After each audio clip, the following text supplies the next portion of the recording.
take it away. Thank you so much, Tina. Like she said, my name is Katelyn Dewrell. My co-presenter is Bianco, and we're from Auburn University Housing. And I'm going to go ahead and share my screen here.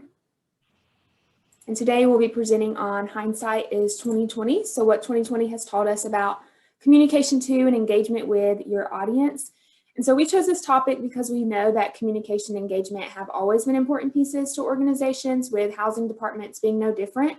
And so with COVID-19, that has really reinforced that importance of communication, especially the importance of having an online presence. So COVID-19, like any crisis, has heightened our view of our communication processes and has helped us to take stock of what we do well and what we can do better on. And by taking stock of our communication processes now, we can make sure that we can increase the longevity of those things and making sure that we're understanding the importance of online presence so that we can continue to maintain that presence post-COVID-19. And so we know that the expectation of our stakeholders, specifically parents and students, has been increasing in recent years. And we can just expect that expectation of constant communication to continue to increase, because in a lot of ways, COVID-19 has helped to increase the amount that we do communicate to parents and students. So whether it be a crisis communication piece or just sending out messages regarding policy updates, specifically related to COVID-19, we know that we've been sending a lot of messaging to our students, current residents, prospective students, and parents. And so in a lot of ways, we can expect for that accountability and the expectation of messaging to continue to increase post-COVID-19. And so in this presentation, we'll discuss crisis communication, this idea of proactive versus reactive. We'll discuss different communication channels you can use, so emails, newsletters, social media, and how to use which one depending on what stakeholders you're communicating to. We'll also talk about engagement with your audience and how to balance content. And then, of course, we'll talk about the importance of increasing online presence and how to maintain that post-pandemic.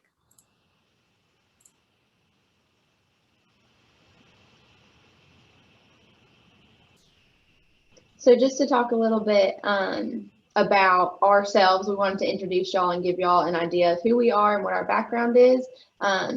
So like Ms. Tina said, my name is Bianco. I have a Bachelor's of Arts in Psychology and History from Huntington College, which is a very small college in Montgomery, Alabama, if anyone is familiar. I'm currently the Operations Graduate Assistant for Auburn University Housing, and I'm in my first year of the Administration of Higher Education program. And like I said earlier, my name is Katelyn Dewrell. I am currently in my second year, last semester, of the Administration of Higher Ed program here at Auburn. And I got my Bachelor's of Science in Multimedia Journalism with a minor in Public Relations from Troy University. And I'm currently serving as the Administrative Graduate Assistant for Auburn University Housing, where I deal with a lot of communication, emails, newsletters, anything that is communication focused. I pretty much have my hand in it. And I primarily focus on a departmental and resident newsletter that we create and distribute each month. So to continue on, Katelyn explained to you all why we chose this topic and why is it important to us. But we want to make sure throughout this presentation that y'all have things that you take away from it. So we have a few learning objectives that we wanted to share with y'all to keep in mind as we're going through this presentation. First and foremost, we do want to talk about how to balance strictly informational content with more entertaining and engaging content. Secondly, learning how to utilize both like the constant and changing organizational and communication tools that we have and the strategies that you go forward with. And then third, learn how to develop effective communication for different groups, as Katelyn was saying, reaching different groups of your stakeholders amidst this crisis. So first thing, I'm sure if you weren't familiar with this already, you're definitely probably familiar with it now with COVID-19 and the pandemic that we are currently still in. Crisis communication is obviously really important to any organization. And so really kind of getting that idea of what crisis communication is and learning how to navigate that. And so the Institute of Public Relations defines a crisis as a significant threat to operations that can have negative consequences if not handled properly. And they list 3 threats that can come from a crisis, and that's public safety, reputation loss, and financial loss. And if you look at this past year, you can definitely notice that all 3 of those threats were present with the COVID-19 pandemic. And so McKinsey & Company, which is a management consulting company, has an article about communicating to constituents in the midst of the crisis, specifically related to the pandemic. And they have this quote, and it says that the coronavirus has created great uncertainty. It's elevated stress and anxiety. It's prompted tunnel vision, in which people focus only on the present rather than toward the future. And during such a crisis, when information is unavailable or inconsistent, and when people feel unsure about what they know or anyone knows, behavioral science points to an increased human desire for transparency, guidance, and making sense out of what has happened. So if you look at this quote and think back this past year and maybe how your students and your parents reacted to the messages that you were sending, you can definitely notice some of these things. I know for myself, and I'm sure you felt it as well, just this desire to know what was going on. And we can also expect that a lot of our residents had this too. We received a lot of messages of wanting to know like what move out was going to look like in March and how move in was going to look, and wanting to have all this information. But at the same time, being in the professional roles, we may not have known at that instance what everything was going to look at, because everything was changing continually. So how do we balance this, and how do we respond to a crisis when it is ever changing? And so basically it comes down to good communication being a balancing act. We want to prepare as much as possible while also being ready to positively react to any unforeseen circumstances. We want to prioritize who we communicate to while also making sure that we're communicating to everyone. We want to be transparent about our processes while not causing panic or being too quick to communicate. We want to make sure that we're being consistent in our messaging while also making those necessary changes that need to happen when needed. We want to listen and we want to respond to our stakeholders while also recognizing that you can't always please everyone. We want to be timely in our responses while also not being too quick to where we make a simple mistake. We also want to make sure that we are communicating out all important information while also not overwhelming our audience with too much information at once. And so how do you find this balance, and how do you make sure that you're responding accurately and in an efficient way? So there's a couple different steps I want to talk about. And that first one is the idea of proactive versus reactive. And so we want to make sure that we're preparing as much as possible, but sometimes we can't prepare. And I'm sure we can all agree that we figured this out at the beginning of the pandemic in March when everything was happening so quickly. And when you can't prepare, it's important that we're looking to the experts. So we know that we don't know everything, specifically in relation to COVID-19. We're not medical experts. I know I'm not. And so sometimes when we get these questions, it can be difficult to know how to respond. But we can also lean on our campus resources, and we can lean on those medical professionals. And in the institutions, a lot of universities have medical professionals. I know here at Auburn, we leaned on the medical clinic a lot to make sure that we were putting out accurate information, making sure that we were consulting those people before we made any of our own messaging. And so looking back at March, thinking about those first messages that you put out, there was a lot of being proactive going on, but we also had to react when everything changed really quickly. So for example, I know that we were working on our documents for creating a plan for quarantine and isolation housing, and we started working on that pretty early in the year, February. But as the kids say, things went from 0 to 100 real quick. I remember sending out March resident newsletters the week before spring break, and I included information about what we knew at the time related to COVID. And it said something along the lines of how we were working closely with other university officials and the task force that had been created. We were monitoring the situation. We mentioned how the university was monitoring the situation, but we also knew that at the time there was no known cases in Alabama, but as we all know, that changed really quickly. And so I communicated out what I knew, and I ensured my messaging was consistent with what the university was communicating out. One upside about working in a university is that we do have resources. Sometimes it can be annoying how slow the process is in higher education because we have to get a lot of things approved and go through all the steps. But definitely when you look at a crisis, it's very beneficial to have all those steps, all those fail-safes to make sure that we're leaning on other people so it's not all the pressure on us at once. And so thinking back to August and September, when students started coming back, we were a little more prepared to what could happen as far as another possible crisis situation related to COVID. So it was a little easier to be proactive. For example, when I started seeing articles about other institutions having to transition to remote, I immediately started looking at their communication and the messages that they were sending out to their students on how they transitioned to that. What were the housing departments saying to their residents when they had to go remote and residents had to move back home? I started saving articles and started thinking about what our message would look like if we had to do the same thing. Now, luckily for us here at Auburn University, we did not have to do that, but it was nice to be able to prepare for something for once and not have to use it. So the next thing with proactive and reactive is transparency. So maintaining trust with our stakeholders is crucial. We want to be honest about what we know, but even with that, we also want to be honest about what we don't know. And so I mentioned earlier that we were working on some quarantine and isolation plans before spring break, but we were not communicating those out at the time because while we were trying to be proactive in our preparation, we were also still in that really highly ever-changing environment where decisions were still being made. Anything could change in a moment. So it wouldn't have been very wise to communicate out plans like that at such a pivotal moment in the decision-making process at what was happening at a larger level.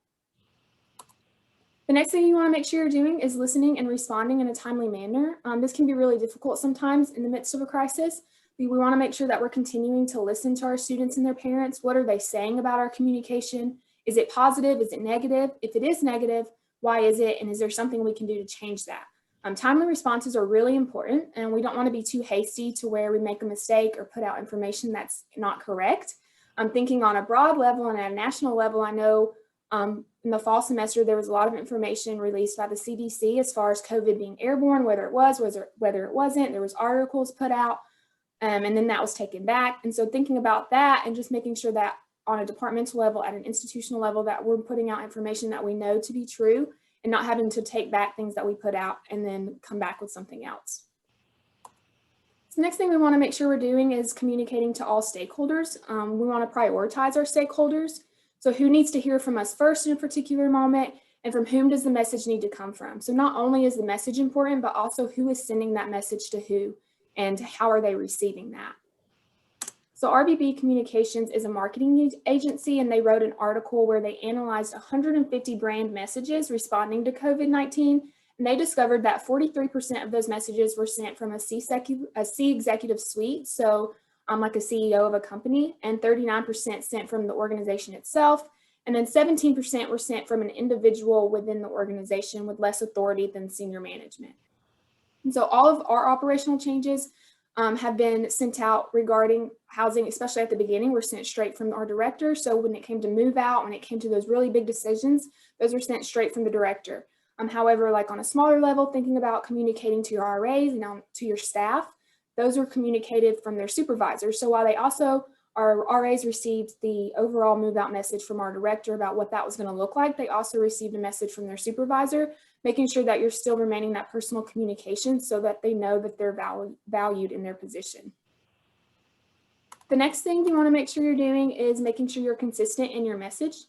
Our messaging needs to be uniformed across all platforms. So whether it's the website, social media, emails, it all needs to say the same thing.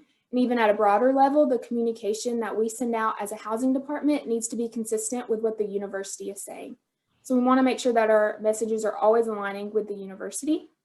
And this can be difficult when a crisis is ever changing. So we want to make sure that we're keeping up with articles and keeping up with what's going on at a broader level so that we can make sure at the departmental level, we're staying consistent with that messaging. And then the last thing is making sure that we're condensing information. Because information is coming from all different sources at all different times, and it can be really overwhelming. And so we want to make sure that we're getting the important information to our residents, but we also want to make sure that they're reading it. And we know we talk all the time about how they don't see the things that we send, but it's so important to make sure that we're doing the best we can. So in journalism, we talk about not burying the lead. And so that's really important in all types of communication. Get straight to the point and then back that point up with facts and other important information that is good to know. We want to make sure that we're not being insensitive in our delivery, and we're taking all types of considerations when we're making our communications. And we like to call putting a little sugar on it here. We don't want to waste words, but you also don't want to only include cold facts and not appear approachable or appear insensitive to what's going on. I know the classic phrases that we've heard in the midst of this has been, hope you're staying safe, doing well, your health and safety is of our utmost priority. And these phrases can sometimes begin to feel a little empty when we type them because we've seen them so much. But just imagine sending out like your move out message or a different type of message related to COVID-19 and not including these messages in that and just sending the facts and the information. It would appear a lot more colder and like we actually don't care. And so we want to make sure that we're not appearing insensitive when we're sending out that information.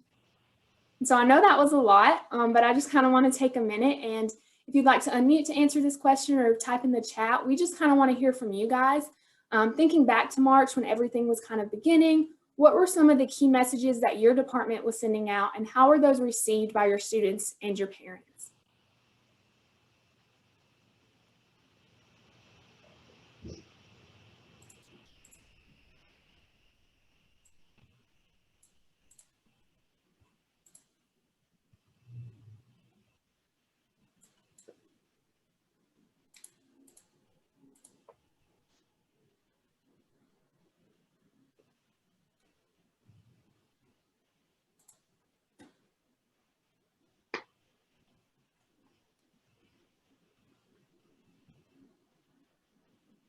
And feel free to put that in the chat, and we can, of course, come back to this question at the end, but we'll go ahead and move forward for the sake of time. So Katie, I'll let you take it away.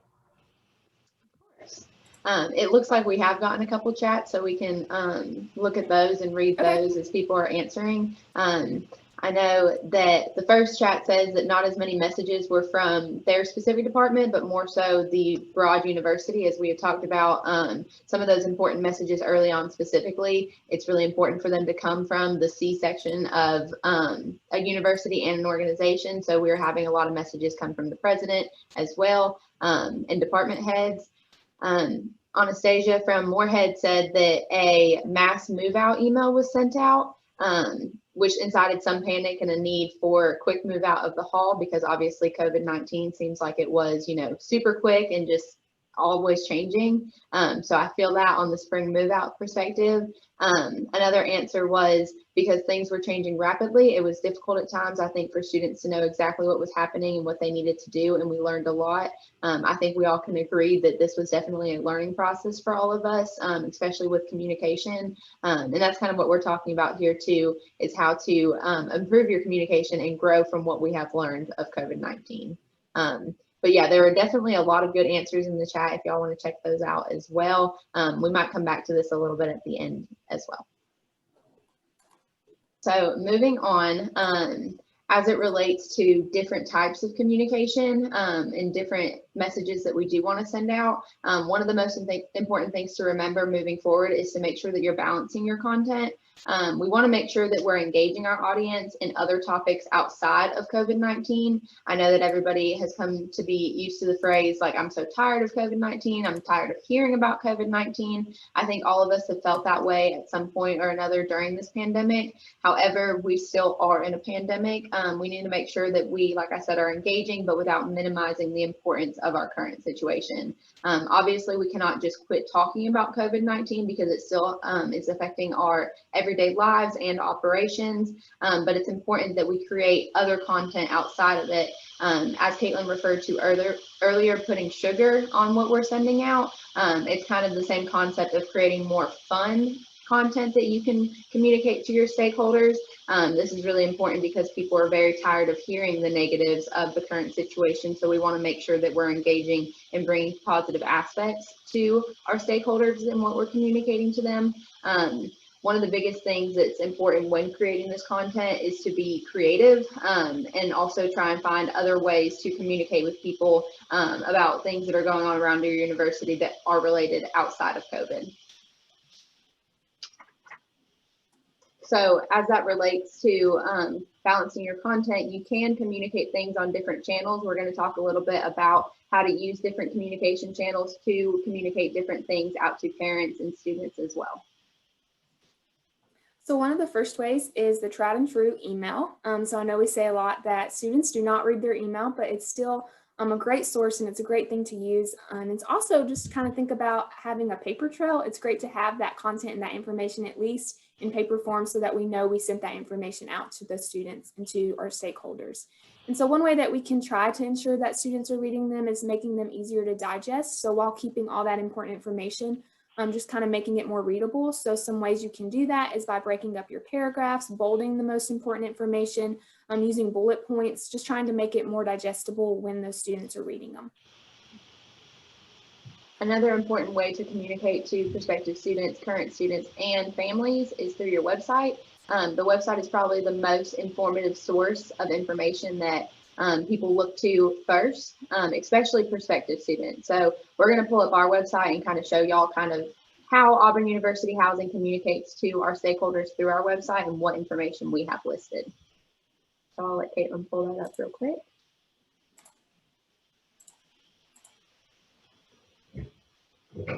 Okay, so as y'all can see, this is Auburn University Housing's website.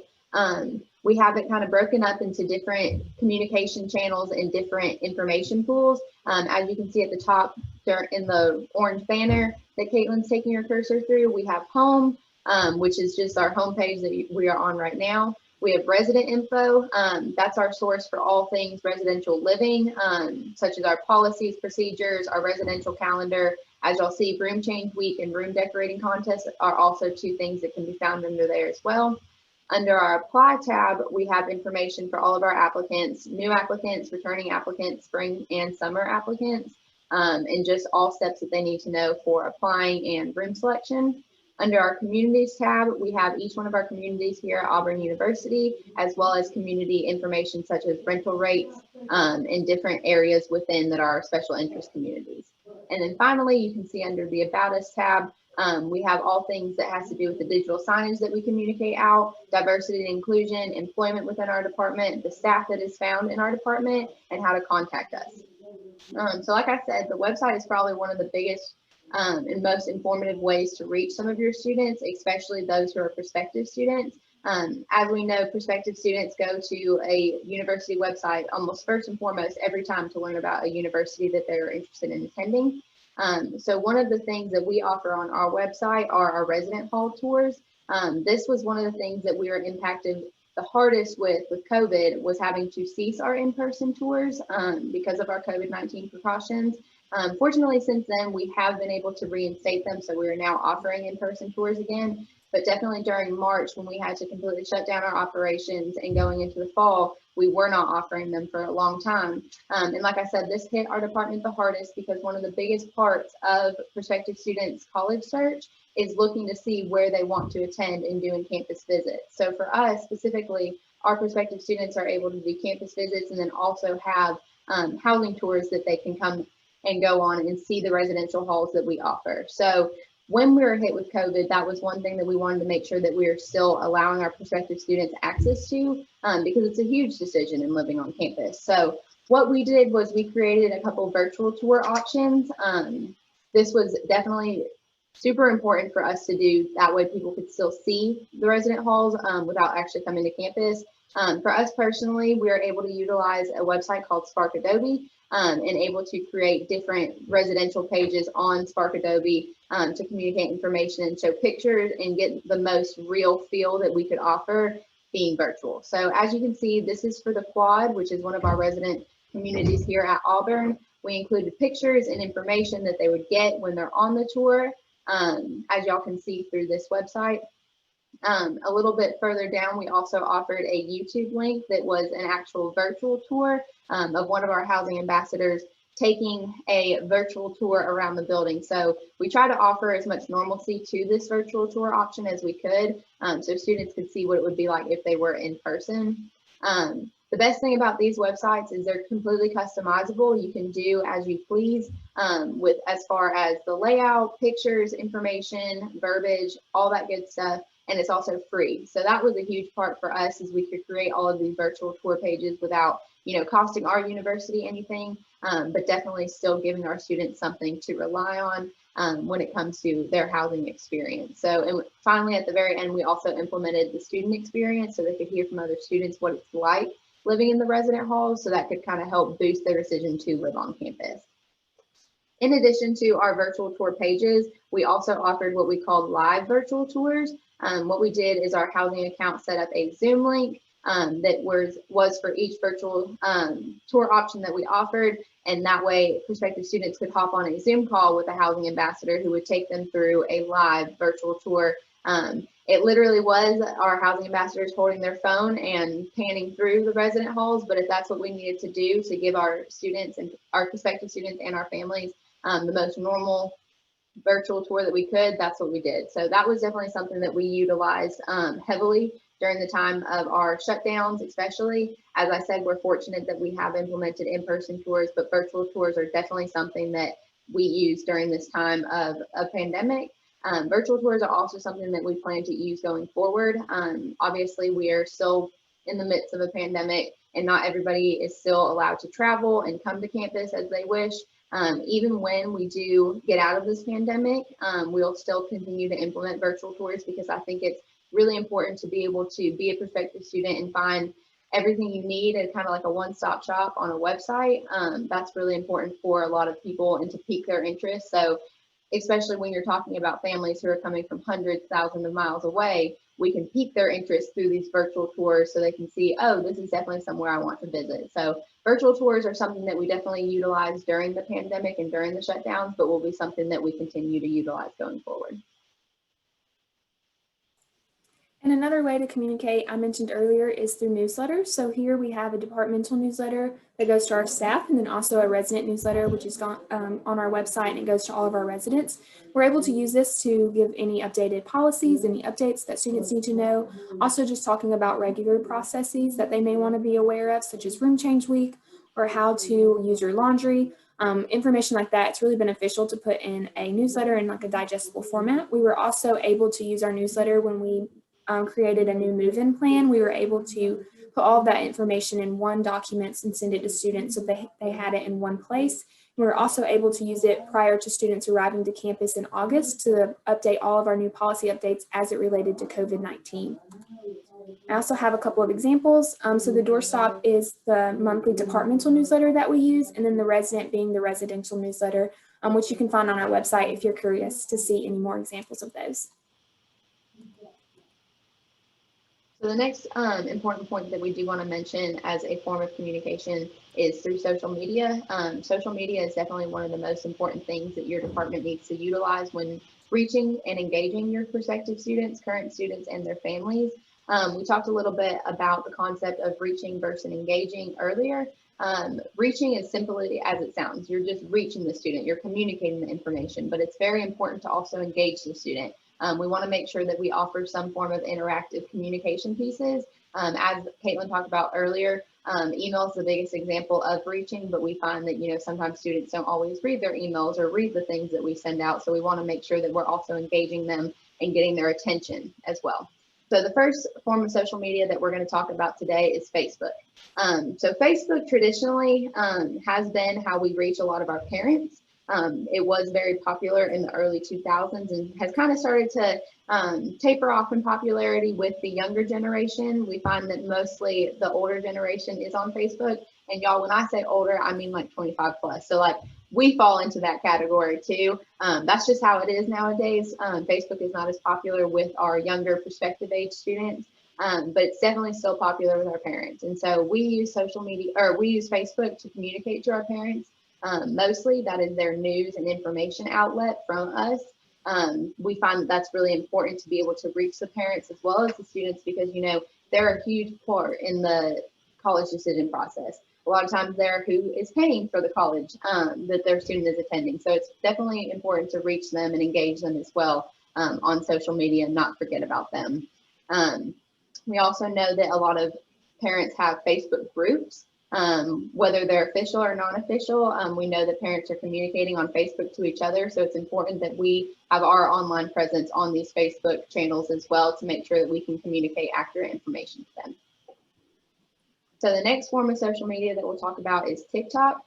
TikTok is prominently used by the Generation Z. It is more up and coming and more new to a lot of us, and it is the most recent platform that we think a lot of people are engaging in. It's definitely a little bit different than our traditional communication channels.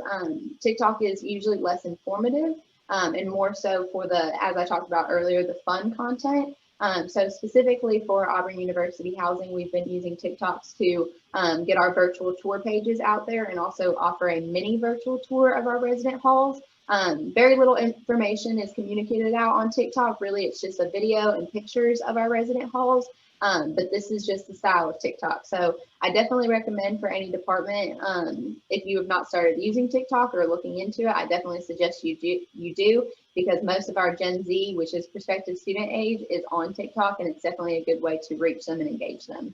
One of my favorite ways that we use TikTok was during our move-in. We showed a video of what our resident halls looked like before a student had moved in, and we challenged our students to duet the video, which is TikTok lingo, for a response to the video of their own. So we got a lot of response from that, seeing how different students decorated their own room after they moved in, and it was really cool to see all of our new students engaging our account as well. The third is Instagram. Instagram is probably one of the most popular forms of social media that we all know about. Instagram is definitely good for all age ranges. We find parents and students on Instagram. We think that it's the best way to reach and engage your prospective stakeholders. And there's a lot of different features that you can use to do so, which is why we've become quite fond of Instagram in our own department. Different features include things like the polls. There's a question and answer portion that we use a lot in Auburn University housing. We also use the live stories, the quizzes, countdowns, and the challenges. So we included a screenshot to show y'all what I'm kind of talking about with these Instagram features. So these can be found on the Instagram stories. So if you go to your Instagram account and you press on the little story icon, you can add a story and this will pop up in the drop-down menu. So one of the biggest ways that we've been using our stories is to do some live stories and live feeds where a couple of our housing ambassadors do what are called takeovers, and we'll get on our story and just talk and communicate about recent things going on in Auburn University housing or things that are coming up. Most recently, we're about to enter our new applicant room selection period. So we've had a couple of our ambassadors get onto our stories and communicate that with our prospective students that have applied to let them know. We also love the Q&A portion of the Instagram story. As y'all can see, it says questions on the right-hand side. What you do is you click on that and you can enter a question, and it allows your stakeholders to respond. And so you can ask any question you want to. A lot of times we ask, what questions do you have for Auburn University housing? Or if we want to make it really specific, for example, with the room selection, we've asked, what questions do you have about our room selection process? And it'll come up with a little text box that our students can respond to with their questions. And then we can also publish the questions that have been asked to our story as well. So we can answer them and publish that information. So that's definitely been one of the biggest ways that we've communicated with our stakeholders through Instagram. And it's also a big aspect of our engagement as well, because it allows our students to participate and actively engage themselves in something that we're putting on. They can also do so in the quizzes and the polls and the different aspects that you see on the Instagram story. But I definitely recommend kind of utilizing Instagram very heavily. You know, if your department has not quite taken off on social media, I definitely recommend that y'all do so. We'll talk about that a little bit later on the importance of your online presence, but definitely play around with it. I think that all of the social media platforms that we've talked about have different features that can reach different stakeholders and are definitely important to utilize as you're trying to balance your content and also communicate to your stakeholders, just because you definitely want to keep that online presence and keep your students engaged.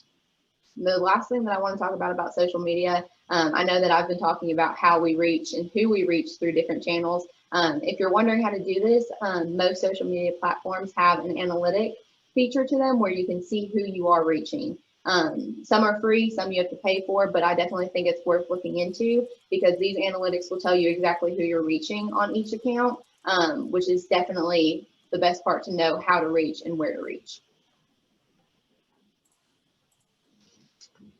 So continuing on, as I was saying, the importance of the online presence. We live in a digital age. There's, no way around it. I know that we hear a lot that older generations complain that younger generations are on their phone too much or always on the internet. Well, that's definitely what it's become as our reality is that we are very digital. And COVID-19 has done nothing but to enhance that because we had to go into lockdowns and go into shutdowns and not be able to see each other face to face and have limited operations. So we definitely found that we were on social media and our digital platforms a lot more. So basically in today's world, if you're not online, you don't exist. So we definitely want to make sure that we are increasing our online presence, as I said earlier, with social media specifically and different communication channels such as your websites and newsletter. Make sure that you are on and using those to reach your stakeholders, reach your students, and reach your families. So just to kind of wrap it all up real quick, where do we go from here? And so we've talked about a lot of different information today and just kind of tying it in together. We want to make sure that we are balancing our content, remembering that social media can be used for informational and also be interactive. Also utilize your peer institutions. Look to those who are doing things well. And if it's not broke, don't fix it, is what I like to say. There's no need to reinvent the wheel if it's already working, but also keep in mind when you're looking to other institutions to make sure that you take into consideration your institutional context and what works for someone may not necessarily work for you, but also just continuing to look for those information outside and external constituents and stakeholders. And on the same note, we can also make sure that we're utilizing our students because they have a lot of knowledge and they know a lot. And so when it comes to social media, making sure to look to them and use them when we can because they have a lot of information that they can share with us. Communication tools and strategies, making sure that we are making sure maintaining the ones that have continued to work through the pandemic, but also staying up to date on emerging technologies and making sure that we're always researching and looking for new ways to communicate with our stakeholders. And then lastly, just keeping up to date with effective communication strategies. So knowing our stakeholders and knowing what they want to hear from us and knowing what works and what doesn't, and making sure that we're prioritizing both internal and external messaging and how we communicate those messages out. And so that is pretty much all we have. And for the sake of time, I want to make sure that we have time for questions. So if you do have questions, and if we don't have any time right now, Katie and I myself will drop our emails in the chat so that you can reach out to us with any questions. And then of course, if you have any more information, feel free to put it in the Zoom, but I will go ahead and pass it back over to Tina.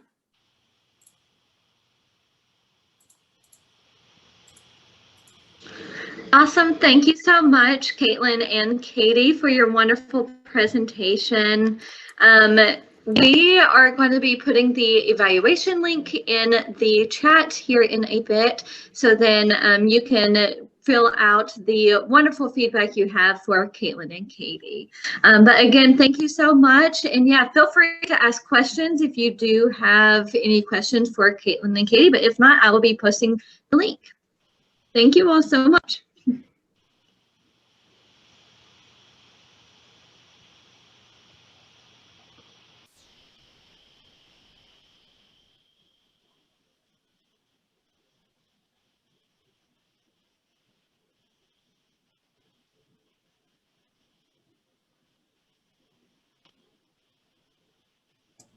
Great job, Katie and Katelyn. That was awesome. Thank you. You're Thank welcome. you, guys. And I think Abigail responded to your your TikTok question. Sorry about that. No, that worked as well.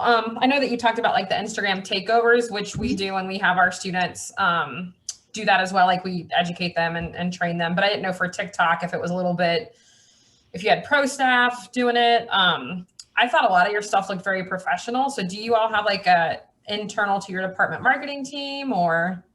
Yeah, so Abigail is actually the one who leads our tech and marketing team. She's still on here as well. Under her comes our communication. And so Katelyn and I both work with her very closely with the newsletters, and then also social media as its own little branch of tech and marketing. But we meet as a committee to discuss our ideas and what we should post and so on and so forth. And then we have our ambassadors kind of carry out the ideas that come from that tech and marketing meeting. But yeah, we typically have most of the time our students do a lot of the communication, just because, like you said, students want to hear from other students. So that's super important, especially on TikTok. I think it's pretty much all students that are on TikTok. Even myself, I'm almost 24, and I don't really mess with TikTok as much in my own personal opinion. But the younger students are definitely good at handling TikTok. And then do you all have to send that all up for approval, or is your department able to kind of make those decisions about what you're posting, or? Yeah, so like I said, with our tech and marketing team, we've implemented Loomly, which is a online platform that is kind of like a calendar scheduler all in one for social media. So what we'll do is we'll schedule our social media posts on Loomly. And Abigail, as well as our assistant director of business operations, definitely take the lead in approving a lot of our content. So there is that kind of approval aspect to it, but Loomly has definitely been a godsend for all of us because it allows you to schedule things in Loomly as well as create content and kind of piece it out in a calendar. I've heard of Hootsuite, so it sounds very similar. It is. It's pretty similar. And kind of going off that too, as far as getting things approved. So within the department, when it comes to social media, that's more of like within the department approval. But some of our like broader messages do have to go up the food chain. So like the University Office of Communications and Marketing, sometimes we do have to get branding and marketing approved by them before we can send it out.